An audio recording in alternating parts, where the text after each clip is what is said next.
Masculinity as we know it is dying, and that fact is truly saddening. Look around you. We are obviously in a more feminized society than ever before, and men are now more confused than ever about what it truly means to be a man.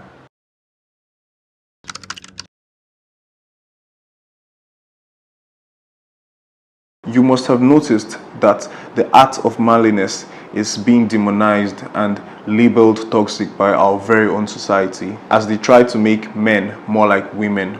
This emasculation is currently being executed with huge success as most men are now detached from their masculinity and more in tune with feminist ideologies. And the men who dare to stand for manhood are instantly labeled misogynists. But then, what does it mean when people challenge you to be a man? For me, the phrase be a man confirms that there is a way to be that is considered manly. And this way is not fundamentally toxic, as masculinity is far from toxicity.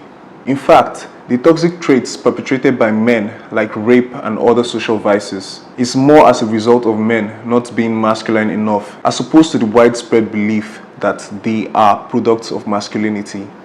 So what does it essentially mean to be a man? Having a penis and 2 testicles, boys have those too. And some men are born with 1 testicle and can still reproduce.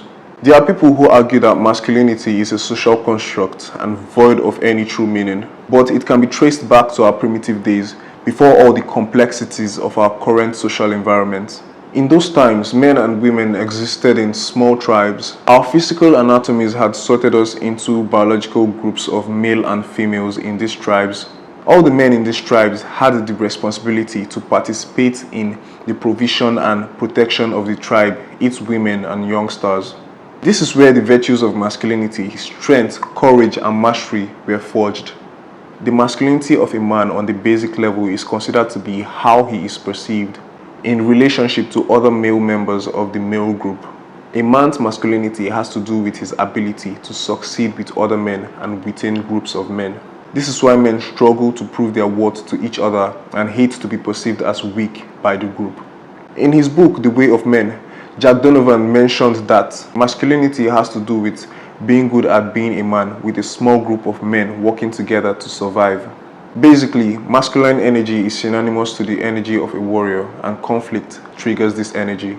Years ago, a man's purpose revolved around conquering and expanding his territories with his brothers.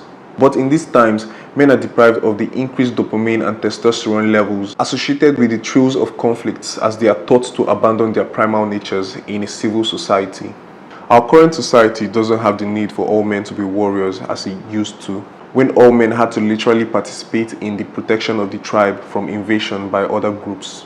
A man's primal urge is that of expansion, domination and competition. But only a handful of men are able to satisfy this urge on different levels.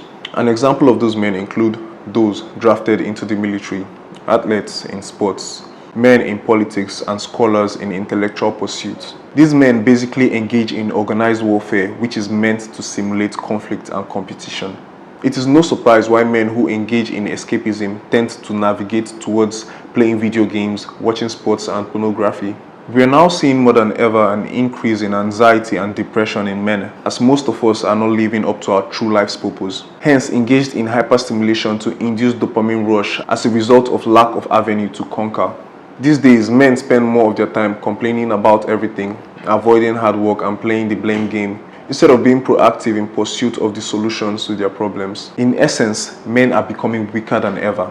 This is mainly attributed to the relative ease of livelihood today compared to the past. In the past, if you needed to eat, you had to hunt for meat, and there was no other way around it. Today, you can practically eat junk for the rest of your life, all from the convenience of your home. You don't even have to step out to meet women. There's an app for everything. The only way to build mental and physical strength is by engaging in tough mental and physical tasks. There's literally no app for that. You can't grow stronger from always taking the easy routes. If you need to go on a date with a particular woman, why not approach the woman, ask for her number and possibly deal with the rejection if she declines? It's really absurd that most men would rather wait for a woman to fall on their lap instead of cold approaching. Men are getting so used to easy things, so much that they collapse at the sight of the slightest obstacle. When a man purposely embraces his masculinity, he becomes responsible and a worthy leader, as the feminine always seeks to submit to the masculine. In fact, most of the insubordinations perpetrated by women in our society is as a result of the shortage of true masculinity. These insubordinations are basically the woman's way of rising up to the occasion, because women can't trust a head of emasculated men to lead them adequately. When men deny their masculinity, they disregard their responsibilities to their families and the society at large. This is evident in our society, as it's full of men who do not care about their true purpose or mission. There's no denying that real masculine strength in our society is a necessity, yet the same society encourages the feminization of men in order to achieve a false sense of equality, creating passive men and unhappy women. Women want real masculine men that they can count on to protect and provide for their offspring.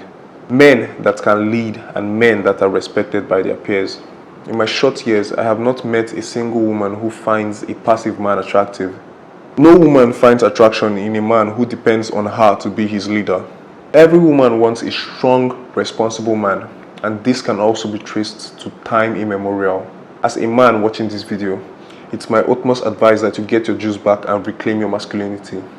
We have gotten to the end of this video. Thanks for sticking around. If this video has brought you any form of value, I would like you to smash the like button. Furthermore, if you're a new viewer on this channel, I welcome you to the Nerdjango network, and I urge you to subscribe to this channel for more videos like this. If you're a returning viewer, thanks for stopping by, and I'll see you on our next video.